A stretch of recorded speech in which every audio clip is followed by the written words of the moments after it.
there's only 2 line items, but these line items are big. These are big. I mean, we've been getting asked for this, I think on the daily in some form or fashion at Actionable, what line item do I invoice or use when I'm leveraging Matterport? What line item do I use when I'm calling on their true plan sketch asset? Finally, there's an answer to both of those questions. Let's dive in.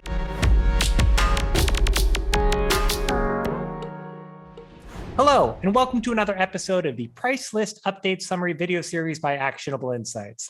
You've got Harrison here and you've got Whatley there. We're here to talk about the May 2022 Xactimate price list. What do we do in this video series? We provide purpose and context to the new line items that were added to the Xactimate price list, as well as taking a look at the changes to the existing price list. And Whatley, we've got some exciting new additions this month.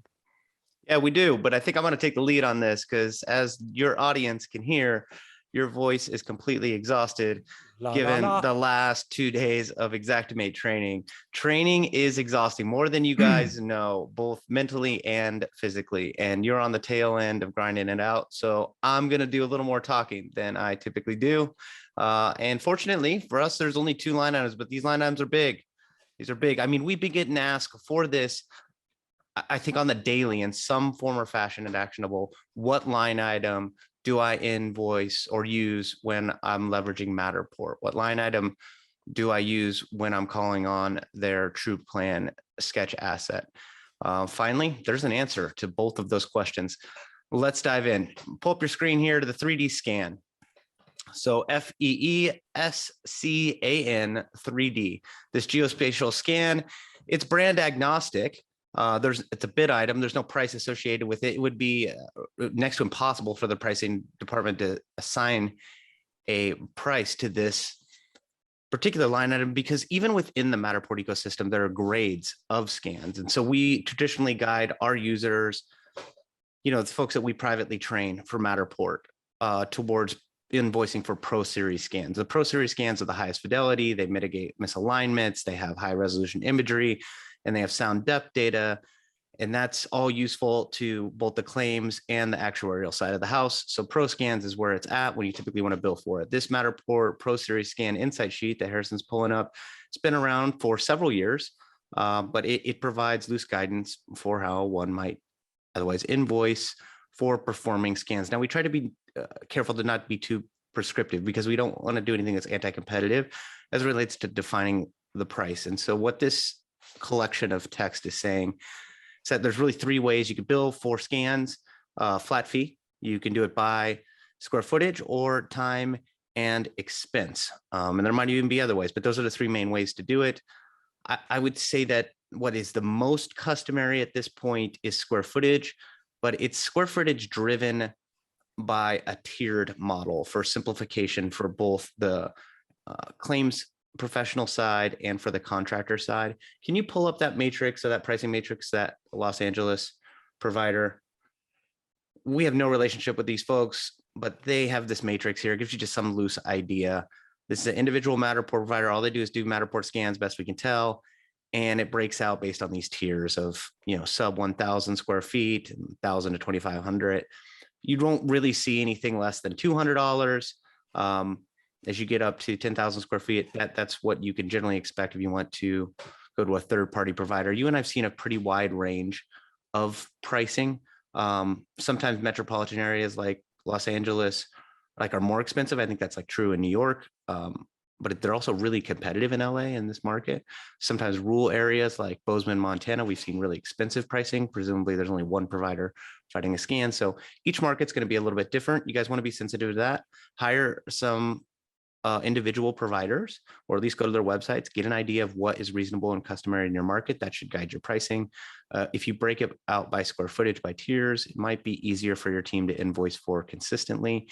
If you go over 1,000 square feet, what works for our team at Emergency Packout Co. performs a Matterport scan, both pre-mitigation, post-mitigation on every loss. Is if it goes over 10,000, then we just bill for a certain dollar amount per every 1,000 square feet thereafter, which typically only comes up in commercial. And actually, Whatley, that's what this invoicing template used to say. When there was no FEESKTCH 3D line item, we have traditionally guided people for the last 4 to 5 years to create their own line item. We had originally settled on FEESC, a miscellaneous fee line item that would allow contractors and carriers to start to have the conversation about the value associated with capturing geospatial scans, as well as the cost associated with capturing and hosting those scans on behalf of the claim. You got it. So anyhow, it's nice that the team has updated this week on the fly. You see the new line Yes. item there in the insight sheet. You can see as seen exact. The macro is now available for download as of last night. So boom, geospatial scans. Are you going to get paid for geospatial scans on every project as a restorer? Probably not. Certainly in a program environment that can be more challenged. However, some programs are starting to adopt just a flat fee. I've seen, Harrison, for providing like some relief for the contractor for performing those scans. So I've seen that happening. I've seen farmers doing a similar pilot out here in California for commercial losses where there's a flat fee associated with it. So that's happening and in play. But if you are in a non-program environment and there's contents in play and that loss is over 10 grand, you're going to have good luck getting reimbursed for the geospatial scan, provided you subscribe to the actionable invoicing methodologies. So that you want to be thoughtful in how you approach that. You want to also be educated about how it can be valuable to the actuarial side of the house, as well as claims. Be willing to create a duplicate of that scan and transfer that over to the carrier if they're so inclined. It's a lot of details we don't have time to get into today, but not this is a lot incredibly, of what our training is otherwise about. To touch on it, generally speaking, if contractors are performing a service in the field on behalf of the claim and there is no line item for it, it makes it hard to reimburse the policyholder for the costs associated with capturing that geospatial scan. The fact that there is now a line item, FEESKTCH 3D, allows contractors and carriers to have that conversation. You know, you pointed out in the key concept section, the various ways that you can invoice for scans. There's all the options in the world as a bid item. The only thing that we want to reinforce, or one of the main things we want to reinforce as part of this conversation, is the idea to clarify your invoicing thought process with supporting F9 note language. That's going to be the most important aspect. You can see our example F9 note here that walks through the value associated with a Matterport scan, explaining the timing of the scan that's being submitted in this invoicing line item. And as you're touching on, carriers require claims files to be active for numerous amounts of years, 7 years legally, usually 10 years in Pennsylvania, for example. And so in our Matterport training course, if you really want to learn everything there is to know about all the details and features of how we can successfully use Matterport to settle claims, Actionable Insights Matterport certification course at getinsights.org has that information. In fact, we have an entire module on invoicing for scans and digital sketch assets, which now I have a ton of work to update and redo, which I'm actually excited about, because what I do know is that the adoption of this line item helps contractors and carriers have the conversation about the value of this technology.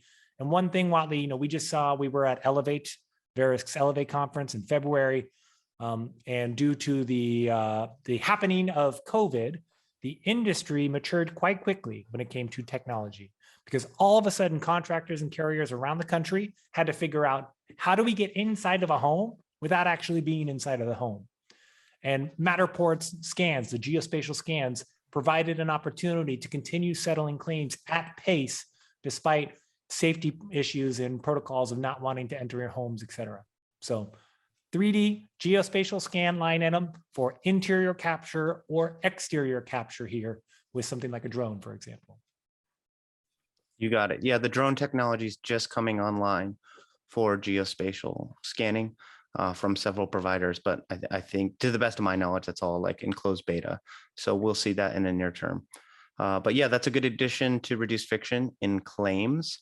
As a follow-on to the 3D geospatial scan bid item, there is now a FEESKTCH line item, FCSSEAL, the digitally derived third-party sketch asset. So third party would imply this isn't, I'm now charging for my sketch fee. This is, no, we're calling on a third party to provide this sketch. Why is a third party important, one might ask? It's Actionable's belief that a third party who's unbiased is the best equipped to generate a sketch asset, because a third party is only seeking accuracy. It's not built with any particular bias. On balance, if you take a collection of sketches against what is ground truth reality from the carrier side of the house, in my experience, that are going to be smaller than the actual property, however, slightly, but probably measurable. And contractors have a tendency, let's say, Harrison, to round up. So their sketch assets might be a little bit larger than ground truth reality. And those inherent biases just come out in the sketch asset. And so how do you transcend that and move from the back and forth about whether the sketch is accurate directly to scope? You just call on a third party to derive that digital asset. And what we've recognized at Actionable through feedback from our user base and our membership is that a third of the back and forth between carriers and contractors has traditionally been organized about whether the sketch is accurate. And I think it would behoove us as an industry, add value to our collective client, the policyholder, to move directly to scope and then generally call on a third-party derived digital sketch asset like TruePlan. So it's a bid item. Let's pull up what TruePlan, they just dropped their pricing, right, recently, Harrison? So yeah, let's talk about what it is. First off, TruePlan is an SKX sketch template file that is generated from the scans that are performed with a Matterport Pro Series camera. So if you're a Matterport Pro 2 user, for example, and you're scanning properties with that Pro 2 camera, you are able to order an Xactimate compatible sketch that you can just drop in. Here's an example from the Matterport website on their primary example that they use. This is one level of this particular property that was generated from the point cloud data that was captured with the Point Pro 2 camera. When we talk about TruePlan, you were saying, let's bring up the price list, because for TruePlan used to be TrueSketch and TrueSketch Plus during the 2-year beta that Matterport put on, where they were garnering feedback from contractors and carriers about how do we deliver the highest fidelity, accurate sketch that both contractors and carriers can use without hindrance. And TruePlan's been out now for about a year and a half, I think. And they just in December of 2021, Matterport reduced the price pretty drastically of TruePlan. So what we're looking at right here is actually the pricing matrix for the current TruePlan pricing if you want to order the sketch from your Matterport scan to be delivered to you and drop it into your Xactimate. Well, you said it well, like we want to expedite the sketch process so we can actually get to the scope. Like this whole thing is we need to focus on the scope. And that's what humans are great at, is figuring out the scope, negotiating and settling the claim and getting to work. So embracing this technology and race with machines has had a beneficial impact overall. I think while the most properties that people come across in property insurance are somewhere between the 1,000 to 4,000 square feet range, typical property, and that would be $159 to order the sketch to be delivered to you. That's a fact. So I think the $79 and $159 probably covers 80% of what you'd see in property insurance. So I think that pricing, if you can recognize the true cost to adjust or the true cost to estimate, fuel, insurance, work comp, having some of our most expensive talent out in the field, running around with the discos, scratching that down on graphing paper, taking that back to the office, those costs, it's reason, if you think about it in that context, it's certain to exceed either $79 or $159 respectively. The prices ratchet up as you get beyond 4,000 square feet on to 20. So they do 25,000 square feet now. Yep. So I suppose that's the limit of 25,000 square feet. So that covers just about everything to the extent that you'd have a commercial property greater than 25,000 square feet. I think you just break it up into different sketches and different scans, which would just be a kind of familiar workflow anyhow. So yeah, my experience, and I'm not large stuff, even though it is $7.99, Harrison, and you would maybe have some sticker shock. Like if you are really scanning 15,000 square feet of a commercial loss, like you're talking huge numbers, right? Associated when with it comes that loss. to the RCV and what the scope of that loss is going to cost. Yes. You got it. So I advise all you guys that are listening to this, like just think about both line items, the geospatial scan and the TrueSketch, like make sure it adds value by percentage relative to the overarching severity of the claim, in so much as you don't want to bill $500 for a geospatial scan on a $1,200 mitigation job. That just doesn't fly. It's, you know, you may want to perform it because it's part of your workflow. This happens with us with EPC, since we do it on every loss. Like if it's a really small pack out, like we're not going to invoice it for it if it's a third of the claims cost, right? We just don't feel that's warranted. You're not invoicing for the digital sketch asset if the cost of that asset is literally a third of the overall claim. Yeah, same with the scan, right? But on the larger stuff, you know, the third-party consultants, the Youngs, the JS Held, the Civic CMs of the world, like they're not blinking an eye at either one of these fee structures, in that they're often like less than 1% of the claim severity. And they add a lot of value in terms of trying to manage fraud, waste, and abuse and swiftly settle the claim. One thing I want to call out here with this digitally derived third-party sketch, similar to the 3D scan line item, it is designed as a $0 bid item and should be applied for both interior or exterior digital sketch assets. What kind of examples can you think of for exterior digital sketch assets that may fall under this line item? So Eagle View, exterior, hovers, exterior.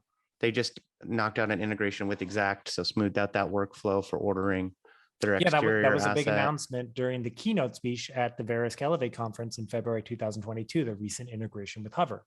So you can order essentially a digital exterior or roof sketch asset from Hover, and it can be delivered to you actually directly in Xactimate, thanks to that integration. Important to note that actually both TruePlan from Matterport, the interior digital sketch asset, and Hover, the exterior digital sketch asset, are now both integrated with Verisk. So you can be ordering both of those digital sketch assets from within the X1 Xactimate software while you're working on your claim and focusing on the scope. You got it. And that can add some benefit and can add some complexity for how that's actually billed, but you got to get with your account manager on both sides, be it Hover and Xactware. I think the general guidance you and I give is like, get the account managers from both sides of the house on the same email thread and figure out how you actually want it done. These are enterprise deals, and sometimes can be set up such that everything, all those fees would be added to your Xact account, and sometimes they would pass through and be billed through the other vendor. So just make sure that you get both sides of the house talking to one another, so those integrations are set up as one would intend them to be set up. Whatley, I was just telling this story today. You and I have been on stages talking about geospatial, Matterport, and alike for the last 4 to 5 years. And in 2017, when we would ask a crowd, how many people have never seen a Matterport scan? Half the hands would shoot up. And in February, when we were asking at the Verisk conference, who's never seen a Matterport scan, out of 100 people in the room, it was 1. So like this technology, geospatial, if you caught our Verisk Elevate speaking opportunity, geospatial is the future of this industry. If we look at the iPhone 12 Pros and iPhone 13 Pros in our pockets, you're able to start capturing geospatial scans with things like this. So it's important to note that the industry has, if not already, begun to accept the impact and value that geospatial has on this industry. And we're just happy to see that these line items now exist to be able to, one, answer the question that we get all the time, what line item do I use? And two, for contractors and carriers to have that conversation about the value and the costs associated with capturing it.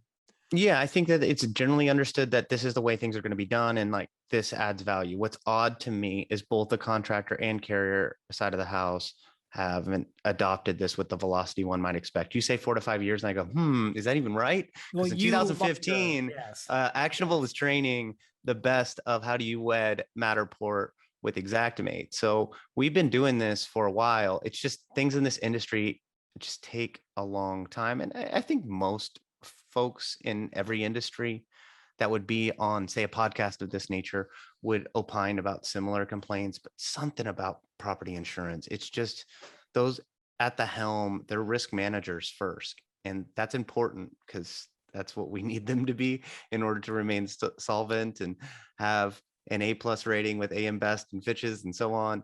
But those biases are kind of mutually exclusive or have an inverse relationship with being progressive and adopting new and different ways of doing things. But I think everybody in the know on both sides of the house, carrier, contractor, know, okay, geospatial is going to drive underwriting and the actuarial side of the house. That's a fact. And it's also going to drive how all claims are settled. It's just a matter of what is the penetration. What do you think? What percentage of penetration for a claim today? How many claims have some kind of loss? geospatial scan? Well, let's say it's a $50,000 loss, right? Because there's so many losses that are so small. It would make sense. $50,000 loss or greater. I'd like to think it's somewhere in the 30% range, like at a minimum. I'm curious, how you think it's higher? I think it's lower. Lower, I think closer our to 20%. perception, my gut says 30, but you have to put that through our view of yes, that's what we're seeing because we're touching all of these folks and we've been like guiding both the carrier, IA, contractor side of the house towards geospatial. So in reality, it's probably about half what we feel it is. It's probably like 15%. And in one sense, that's disheartening. It's like, oh, we haven't been effective. In another sense, it's exciting. Like if you're coal marting, it's like, wow, there's a lot of people to serve still. And this hasn't really happened in earnest. I feel like we might still at Actionable be in the trough of sorrow, trying to wed the like the outsized value that the wedding between geospatial data and Xactimate is poised to deliver. We've always been early adopters in almost all technology things that you and I like to play with over the years. So we've been saying for now, I guess 7 years around the lines of, hey, this is the future. Both carriers and contractors have identified the value in it.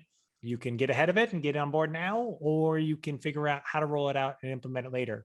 When you're forced to. When you're forced to. And you're playing catch up and your competitor's kicking your butt because of it.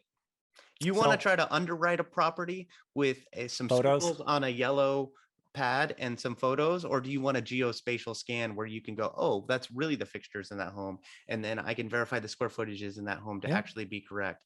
I mean, the benefits are fantastic.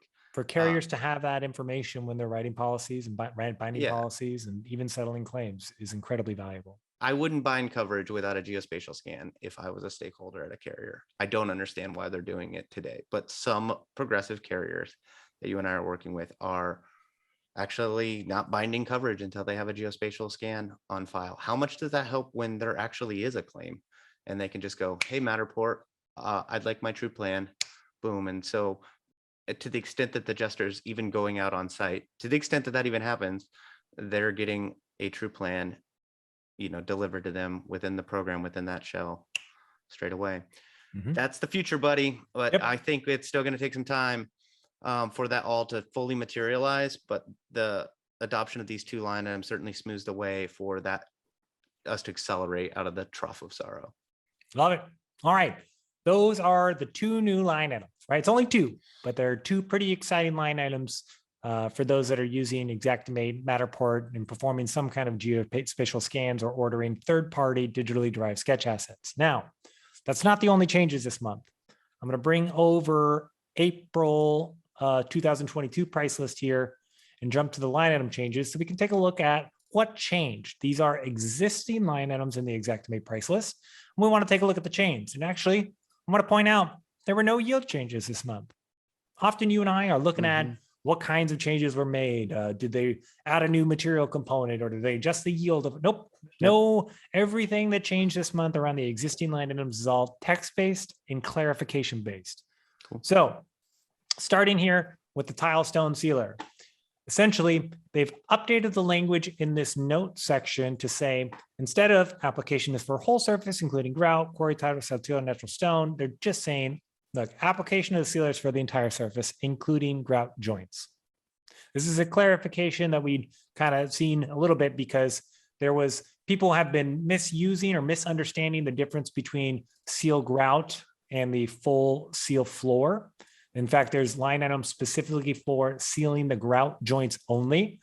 Let me bring up FCSSEAL because that will actually bring together some of this. This is not the grout line item itself is not one of the line items that changed this month, but I want to bring it up here for comparison. We'll bring it up here for a moment. Right, we saw some changes to these line items, I think last month or maybe in March, where it specifically said, if you are sealing the entire floor, use CLS. If you are sealing just the grout joints, use FCSSEAL. Yeah, but they're mutually exclusive.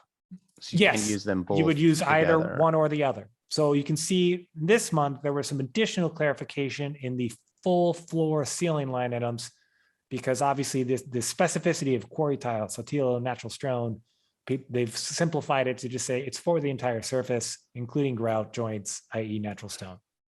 If you're sealing grout joints only, please use this line item. The struggle I have with this is that the pricing doesn't make sense.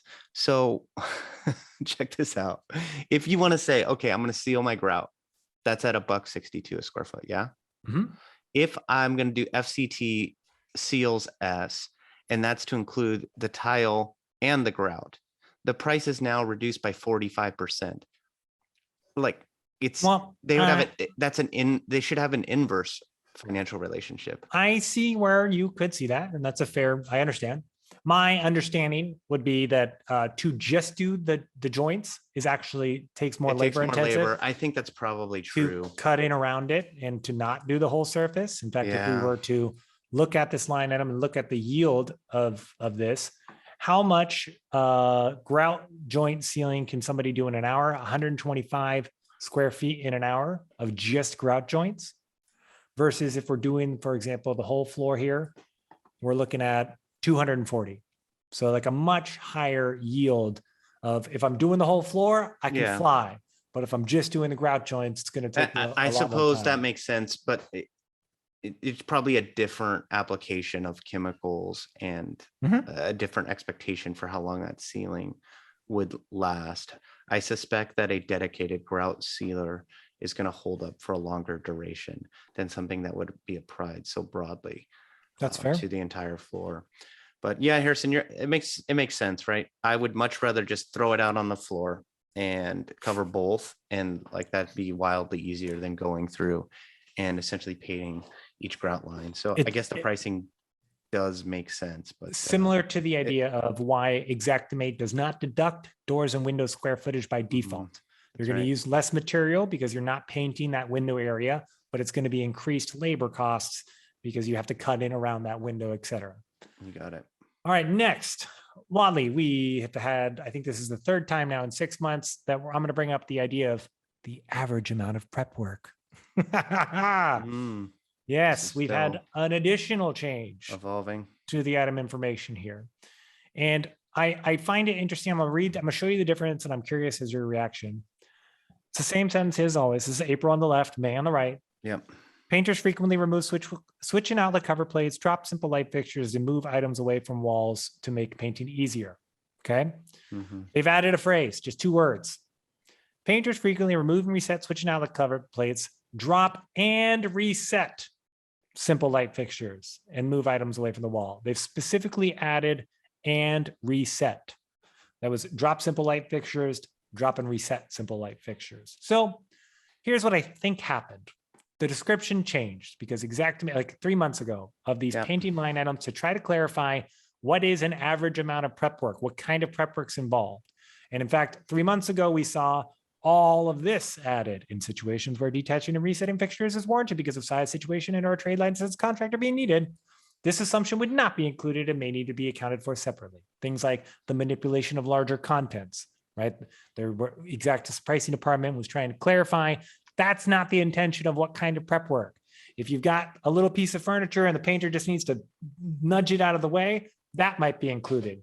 But if you need people to pack things out or move them around the entire time in order to get access to all the walls, then that may not be considered reasonable amount of prep work included, and you should be invoicing for that separately. Yeah, reasonable is the language that the pricing department has moved to. The legacy language was average. An average. Reasonable, although it's not terribly prescriptive and it's still a bit ambiguous. I think it's more familiar, and it's a term like in legalese is used more commonly of like a reasonable, the idea of being reasonable fits in our head a little bit easier than average.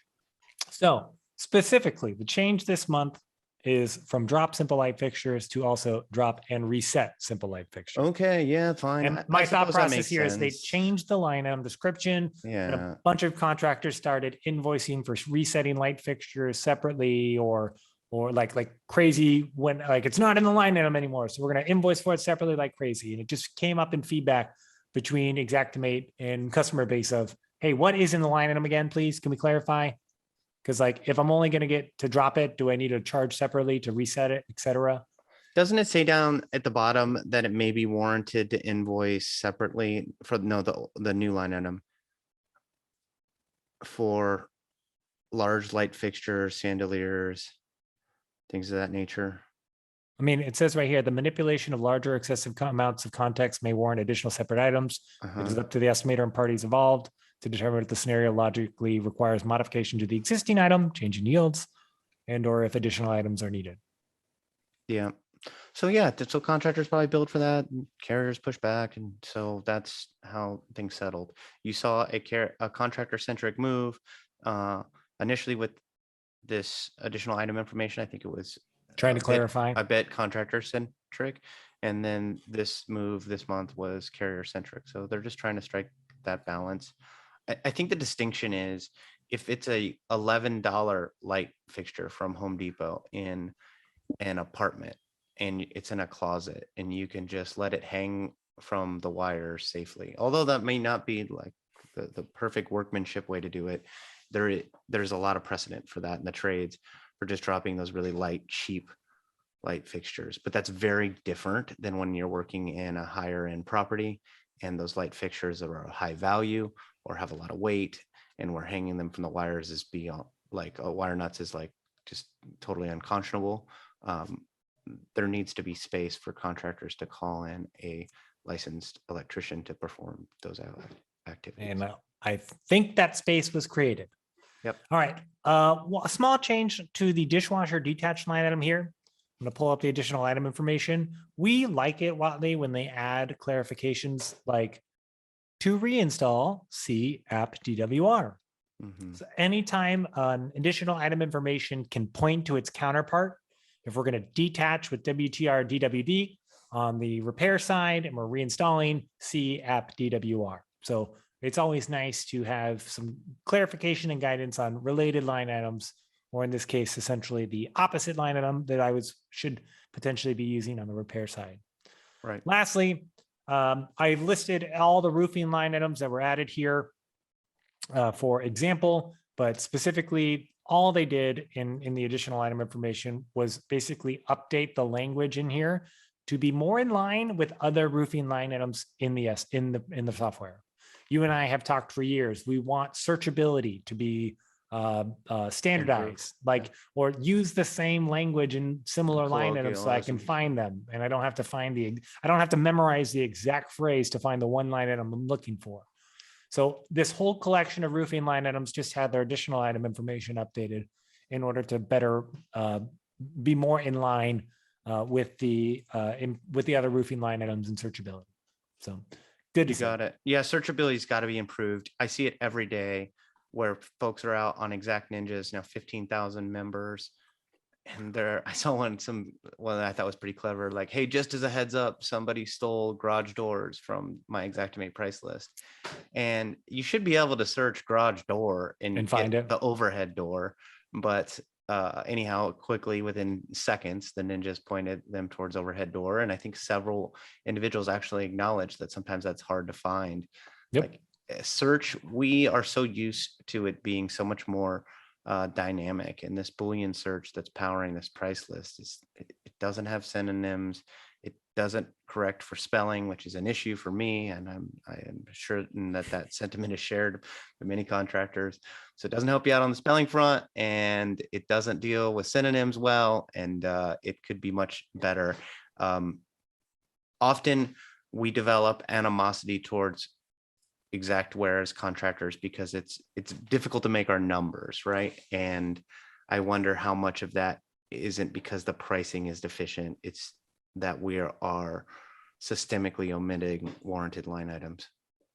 Why we have something called the commonly overlooked line item database. Check it out at getinsights.org. There you go. All right, Whatley, that planned. Yeah, sure.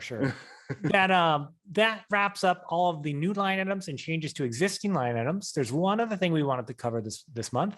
Whatley, about a year ago, we did a section in the price list update summary video series called Lumber Watch. Right? Yes. Lumber pricing was spiking. There was a huge reaction in the industry. People wanted to see change in the price list. So this is something that was published May 1st, this past Sunday, May 1st, that kind of analyzes the changes to the pricing and price of line items in the Xactimate software over the last 12 months, May 2021 to May 2022. And I know we wanted to call out a couple of the significant changes here to help people understand what is the pricing department doing when it comes to the prices of various line items. Yeah, so inflation's a thing, it would appear. What are we seeing there between retail labor rates, lumber? So we have a labor problem that's up 10% in the United States year over year. And we have a material problem that's up roughly 10.5%. Yeah, 10 year over common year. material, lumber's up around 11%, common labor material overall 10%, drywall material itself's up 10%. This is all from the last 12 months. 30-year shingles have gone up to 12% over the last year. And the government published numbers I've seen recently are like claiming 8.5% inflation. I think most would argue, especially on the contractor side, oh, it's even more. I've heard a lot of contractors say, oh, the real inflation for building is 20%, so on. And there might be some merit to that, but you can't credibly complain that the pricing department isn't responding to these inflationary pressures and the associated spike in fuel pricing. Jump down below. So, let's check on lumber and let's check on fuel here. First, we'll start with the lumber. Yeah. Right? What did we see in June of last year? Why did we have the lumber watch, right? Because lumber was spiking during COVID and supply chain issues. Then around August, September of last year, it started to normalize again back down, or even actually further below where it was in May. And then we're starting to see in the beginning of 2022, similar changes to what we did a year ago. Around January, February, March, all the way up into April, it was on a steady incline. And so far, at least in May, it's early May, we're going to see where these numbers come from here. But you can see it kind of peaked in April and stabilized into May here. Yeah. And important to note, and often forgotten too, is in August of last year, restorers were probably getting overcompensated for lumber in so much as, yes, the price list lags. Okay. Like Greg Pine, the SVP of pricing, can't predict what fuel is going to do next month, nor should he. He's here to report the news, not be the news. So on the upside, however, when things crash and the market falls off, and usually the market falls out of things like lumber faster than it goes up, contractors are actually on the right side of that. Funny how you don't see them acknowledging that out. Make the price lower. Yeah, like, it does cut both ways, and it finds its balance if you're watching it on both sides. So I encourage the restorers that are still listening to this price list update summary, like, consider the fact that you'll be on the right side of that, even if it lags a bit into the spike of lumber. At some point when the bottom falls out, you're on the right side of that deal. One of the big changes that we've seen, when talking about inflation and cost, right? What's costing money these days, the 30-year fixed mortgage rates going up overall in the industry. But this was the other example we wanted to highlight, the percent change of fuel costs, right? Like what happened around February, March of 2022, big international conflict, changing gas supply and what's out there, right? And we've all felt the pain at the pump. And we saw, I think in early March 2022, Verisk put out some statements around a line item, specifically fee, FLSRCHG, that's fee fuel surcharge. It's a line item that's been in the price list for years that was specifically designed for sudden increases and spikes in fuel costs across the industry. And so Verisk was putting out some information around this line item was designed for this. Providers, service providers, manufacturers do not always increases their prices immediately in the face of rising fuel costs. Often they'll just include a charge in their invoices to you as a general contractor around a fuel surcharge fee. That's what I'm getting from Jeff Bezos right now. Amazon, I'm getting 5% on everything we're ordering. And it's just being attached to the bottom because nobody can assign those costs to the individual products like that quickly.